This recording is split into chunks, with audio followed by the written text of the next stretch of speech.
শবে মেরাজের আমল বলতে কোনো কিছু আছে কিনা, এটা একটা বড় প্রশ্ন। আমরা যখনই রজব মাস শুরু হয় তখনই আমরা জিজ্ঞাসা করতে থাকি আলেমদের কাছ থেকে যে শবে মেরাজের নামাজ কিভাবে পড়ব, এই শবে মেরাজের আমলটা কি। শবে মেরাজ উপলক্ষে সারা রাত জেগে ইবাদত করা এবং শবে মেরাজ উপলক্ষে 26তম দিন পার হয়ে 27তম রাত যখন শুরু হয় তখন সাহারি খেয়ে 27 রজবে রোজা রাখা, এটা আমাদের সমাজে বহুল প্রচলিত। অথচ ভাইরা আমার, যেটা আমরা শুরুতে বলেছি, রজব মাসের 27 তারিখে নবী সাল্লাল্লাহু আলাইহি ওয়াসাল্লামের মেরাজ হয়েছে এমনটি নিশ্চিত কোনো বিষয় নয়। নবীজির মেরাজ হয়েছে সেটা মহাসত্য, সেটা চরম সত্য। সেটা কি রজবে হয়েছে, না জমাদাল, নাকি সেটা রবিউল আউয়ালে হয়েছে, নাকি রমাদানে হয়েছে, নাকি শাওয়ালে হয়েছে, 15-16টি মত আছে ইতিহাসবিদদের। যদি ধরেও নেই আমরা রজবের এই 27 তারিখেই হয়েছে, যেমন কোন কোন ইমামগণ বলেছেন, সে আলোকে যদি আমরা ধরেও নেই, তারপর আমরা বলবো নবী সাল্লাল্লাহু আলাইহি সাল্লামের মেরাজ হয়েছে হিজরতেরও আগে। এরপর নবী সাল্লাল্লাহু আলাইহি সাল্লাম প্রায় 11 বছর বেঁচে ছিলেন। এই পুরো সময় জুড়ে কখনো তিনি মেরাজ দিবস, মেরাজ রজনী উদযাপন এটা তিনি কখনো করেছেন বলে কোনো জাল বা জয়ীফ হাদিসে পর্যন্ত বর্ণিত হয়নি। বিধায় মেরাজের এই ঘটনার পুনরাবৃত্তি বা এই ইতিহাস, ওই তারিখটার পুনরাবৃত্তিকে আপনার কেন্দ্র করে প্রতি বছর একটা বিশেষ দিনকে শবে মেরাজ উদযাপন করা, রাতভর বিশেষভাবে ইবাদত করা, দিনভর বিশেষ গুরুত্ব দিয়ে রোজা রাখার কথা বিশুদ্ধ কোনো হাদিস দ্বারা প্রমাণিত নয়। আমরা শুধুমাত্র মেরাজের বিষয় থেকে শিক্ষা গ্রহণ করব, মেরাজ থেকে আনিত নামাজটা আমরা আদায় করব। এর বাইরে এই তারিখকে কেন্দ্র করে রাতভর ইবাদত আপনি অন্য সময় করতে চাইলে এই মাসেও করেন, এই রাতেও করেন, অন্য সময় নফল নামাজ পড়েন, আপনি এদিনও নফল নামাজ পড়ার নিষেধ নাই। কিন্তু মেরাজকে কেন্দ্র করে কোনো নামাজ, মেরাজকে কেন্দ্র করে কোনো রোজা, এটা কোনো বিশুদ্ধ হাদিস দ্বারা বর্ণিত হয় নাই। অনেকে এই রজব মাসে বিশেষ উমরা করেন, যেটাকে উমরায়ে রজবিয়া বলে। এটার বিশেষ ফজিলতের কথা মানুষ নিজেরা অনেকে বানিয়ে নিয়েছে, অথচ এটিও কোনো বিশুদ্ধ হাদিস দ্বারা বর্ণিত হয়নি। অনেকে 27 রজবে সালাতুর রাগায়েব নামে বিশেষ প্রক্রিয়া, বিশেষ নামাজ পড়ে। আমাদের সমাজে অনেক মানুষ আছেন যারা আজকাল এই সমস্ত কথা শুনলে বলেন যে এটা নাই সেটা নাই, কিছু লোক বাইরে হয়েছে, এটা নাই সেটা নাই শুধু বলে। ভাইরা বাবারা আমার, কোরআন এবং হাদিসে যদি থাকে আপনি 100 বার আমল করেন, আপনি একটু দেখেন, একটু যাচাই করেন, একটু চেক করেন। কোরআন হাদিস অনুবাদ হয়ে গেছে, কোনো বই পুস্তক নয়, হয় কোরআনে, আল্লাহর নবী করিম সাল্লাল্লাহু আলাইহি ওয়াসাল্লামের কোনো হাদিসে। ইসলাম ফাউন্ডেশন প্রায় সবগুলো বইয়ের অনুবাদ করেছে, বড় বড় প্রসিদ্ধ হাদিস গ্রন্থগুলো। আপনি চেক করে দেখেন যে মেরাজের রাতকে কেন্দ্র করে, মেরাজের দিনকে, দিবসকে কেন্দ্র করে কোনো আমল সাহাবা ইকরাম করেছে কিনা, নবী সাল্লাল্লাহু আলাইহি ওয়াসাল্লাম করেছে কিনা। তিনি যদি করে আপনি কেন করবেন না? আর যদি তিনি না করেন তো মনে রাখবেন, দেখতে মনে হয় নামাজ ভালো জিনিসই তো, আবার এখানে বাধা কেন? অনেকে বলেও যে রাত্রে মানুষ নামাজ পড়বে, চুরি তো করবে না, গান তো শুনবে না, তাহলে কিছু হুজুররা বাধা কেন দেয়? ভাইরা আমার, নামাজ আপনি পড়েন, এটাতে কোনো সমস্যা নেই, কিন্তু এই রাতে কোরআন হাদিসের নির্দেশ, ইসলামের নির্দেশ মনে করে যদি কোনো কাজ করেন, অথচ ইসলাম আপনাকে নির্দেশ করে নাই, তাহলে সেটা হলো মনগড়া আমল। মনগড়া আমলকে বলা হয় বেদাত, আর বেদাত হলো গোমরাহি, ভ্রষ্টতা। ওয়া কুল্লু দালালাতিন ফিন্নার। আর নবীজি বলেছেন সকল ভ্রষ্টতার ঠিকানা কোথায়? জাহান্নাম। আমরা যখন খেতে চাষ করি, চাষ করলে শুধুমাত্র যখন আপনি ধানের গাছ লাগান, শুধু ধান গাছ হয় না সাথে আগাছাও হয়? আগাছা দেখতে ধানের মতো না? আমরা কি সে আগাছাগুলো রেখে দেই নাকি আস্তে আস্তে তুলে ফেলে দেই? যদি কেউ মনে করে আরে ধান গাছ তো অল্প একটু জায়গাত আছে, আগাছার জায়গায় হয়েছে, সমস্যা কি? এই বেচারাকে তুলে কেন মেরে ফেলতে হবে? থাকুক না, ধান গাছও থাকুক, ওইটাও থাকুক, তাহলে ধানের ফসলের ফলন ভালো হবে। আপনার ঈমান এবং আমলের ফলন যদি ভালো হতে হয়, তাহলে বিদআত এবং মনগড়া আমল এগুলো থেকে নিজেকে সরাতে হবে।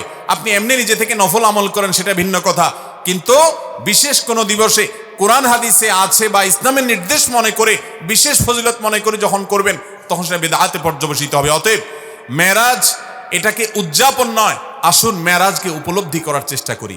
মেরাজকে ঘটা করে পালন করা নয়, বরং মেরাজের শিক্ষাগুলো দিয়ে আমাদের জীবনকে আমরা সাজাবার চেষ্টা করবো তো ইনশাআল্লাহ। আল্লাহ রাব্বুল আলামিন আমাদের সবাইকে মেরাজের এই গুরুত্ব বুঝার তৌফিক দান করুন। এই মেরাজের অন্যতম বড় শিক্ষা হলো আমাদের প্রিয় নবী সাল্লাল্লাহু আলাইহি ওয়াসাল্লামের মর্যাদা কত বেশি। এই মেরাজ থেকে আমরা উপলব্ধি করার সুযোগ পাই, কারণ তিনি তার হাবিবকে ডেকে নিয়ে গেছেন এবং অন্য নবীদের সাথে সাক্ষাৎ করিয়েছেন, নবী এবং রাসূলদের ইমামতি করিয়েছেন। এতগুলো বিষয় দিয়ে আল্লাহ তাআলা প্রমাণ করেছেন তার হাবিবের মর্যাদা কত বেশি। সেই সাথে মসজিদে আকসা এবং বাইতুল মাকদিসের যে মর্যাদা অনেক বেশি, সেটাও কিন্তু এই মেরাজের ঘটনা থেকে বোঝা যায় যে আল্লাহর হাবিবকে আল্লাহ তাআলা সেখানে প্রথমে নিয়ে গেছেন এবং বলেছেন কোরআনে যে তার চতুর্পাশে আল্লাহ তাআলা বারাকা দিয়েছেন। অতএব আমরা মেরাজের এই সকল শিক্ষাগুলো আমরা অর্জন করার চেষ্টা করব তো ইনশাআল্লাহ, এই শিক্ষাগুলো ধারণ করব তো আমরা ইনশাআল্লাহ। আল্লাহ আমাদেরকে তৌফিক দান করুন। মোহতারাম হাজরিন, রজব মাস যে মাসটা শুরু হয়েছে, এই মাসে মেরাজের ঘটনা সংগঠিত হোক বা অন্য মাসে সংগঠিত হোক, ইতিহাস যেটাই থাকুক, ঘটিত হয়েছে এটাই, সংগঠিত হয়েছে এটাই বড় কথা। তারপরও এই মাসের বিশেষ করণীয় আছে। বেশিরভাগ মুসলমানরা আমরা জানি না এই মাসটা সম্মানিত 4 মাসের একটি মাস। আল্লাহ রাব্বুল আলামিন এই মাসকে সম্মান দিয়েছেন। সম্মানিত 4 মাসের বাকি 3 মাস কোনটা? বাকি 3টা ধারাবাহিক মাস, সালাসুন মুতাওয়ালিয়াত, 3টা ধারাবাহিক মাস। তার প্রথমটি হলো শাওয়াল, এরপরটা হলো জিলকদ, এরপরে না, প্রথমটি হলো জিলকদ, এরপরটা হলো জিলহজ, এরপরটা হলো মুহররম। জিলকদ, জিলহজ, মুহররম 3টা ধারাবাহিক মাস।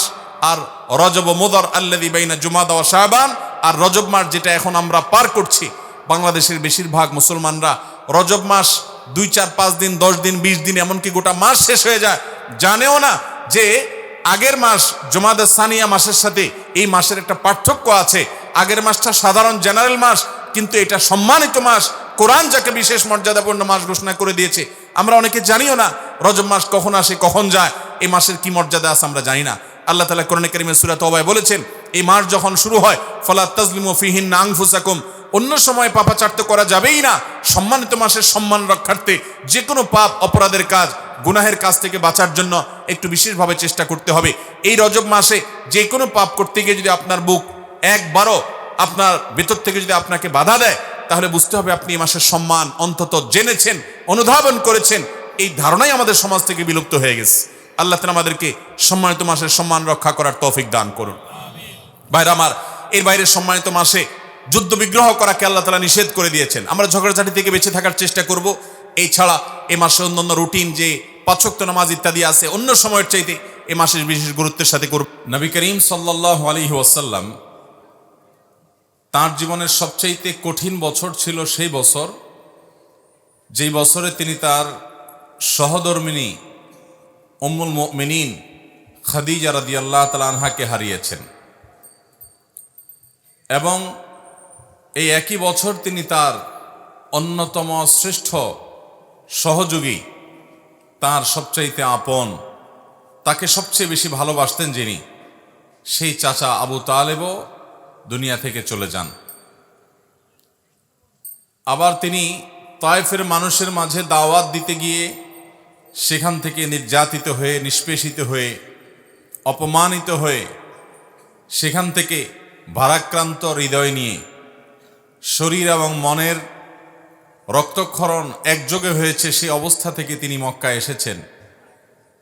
কোনো সহায় নেই, সম্বল নেই, এরকম কঠিন একটা সময়, কঠিন একটা পরিস্থিতি তিনি পার করেছেন। এই জন্য আমাদের প্রিয় নবী সাল্লাল্লাহু আলাইহি সাল্লামের জীবনের এই বছরটাকে বলা হয় আমল হুজুন বা পেরেশানির বছর, বিপদের বছর, টেনশনের বছর, কষ্টের বছর।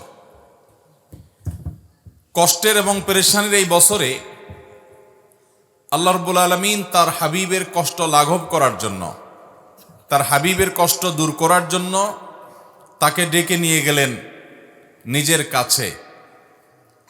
ঐতিহাসিক মেরাজ সংগঠিত হলো, ইসরা সংগঠিত হলো। আর ইসরা এবং মেরাজ এই সময়টাতে হওয়ার মূল কারণ হলো যে এই সময় নবী করিম সাল্লাল্লাহু আলাইহি সাল্লামের মনটা বড় খারাপ ছিল, বেদনা বিধুর এবং অত্যন্ত ভারাক্রান্ত হৃদয় নিয়ে তিনি সময় পার করছিলেন। সবচেয়ে বড় সাহস যোগানো মানুষটা, জীবন সঙ্গিনী খাদিজা রাদিয়াল্লাহু তাআলা আনহা চলে গেলেন, চাচা আবু তালেব চলে গেলেন, তায়েফে বহুত আশা ভরসা নিয়ে গেছেন, সেখান থেকে প্রত্যাখ্যাত হয়ে আসলেন। মক্কা এখন আর তার আগের মতো তেমন কেউ আশ্রয়দাতা আর থাকলো না। এরকম কঠিন সময়ে যখন তার মন অনেক বেশি খারাপ ছিল, আল্লাহ রাব্বুল আলামিন তাকে তার নিজের কাছে ডেকে নিয়ে গেলেন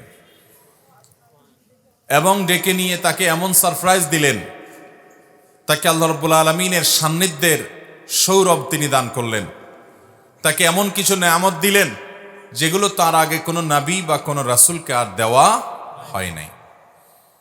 এই নেয়ামত পেয়ে নবী করিম সাল্লাল্লাহু আলাইহি সাল্লামের কষ্ট কিছুটা লাঘব হলো।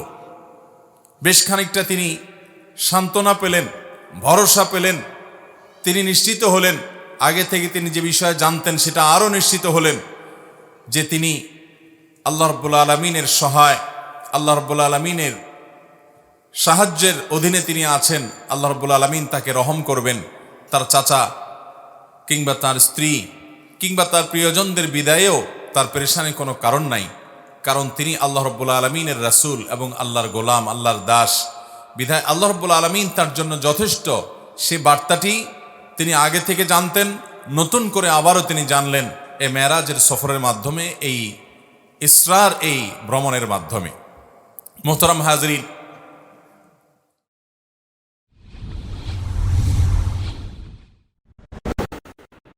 ইউ টার্ন ওয়াজ মিডিয়া, ঘুরে দাঁড়ানোর অঙ্গীকার।